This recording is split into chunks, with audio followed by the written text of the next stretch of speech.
Over the weekend, the United Nations officials also petitioned the South Sudanese government to allow them access to visit tens of thousands of displaced people after intense fighting in the Upper Nile State. Aid agencies are warning the civilians have gathered in the town of Aburoc in scorching temperatures with limited food and water. CGTN's Harper reports from New York. According to the United Nations, its mission in South Sudan, known as UNMISS, has so far been denied access to the town of Aburoc.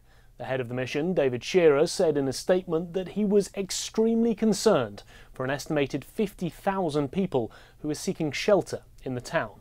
He asked the warring parties, including government forces, to show restraint and protect all South Sudanese citizens.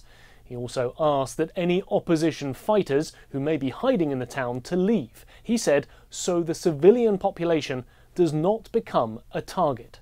The United Nations has in the past struggled to gain access to certain parts of the country, with peacekeepers blocked by the government from visiting areas to assess the humanitarian situation.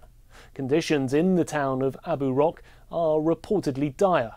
The head of Médecins Sans Frontières team in the country, Marcus Bachmann, said that water remains a big concern for the displaced people in the town, and it was well below the required daily amount.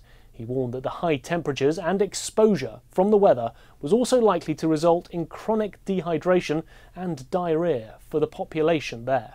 The UN Security Council just this week received a briefing updating them on conditions in South Sudan. David Shearer told the Council that the humanitarian situation there was disastrous and said that the country was now in a situation where a third of the population were either refugees or displaced. The UN's South Sudan mission continues to urge a political solution to end more than 3 years of civil war in the world's newest nation.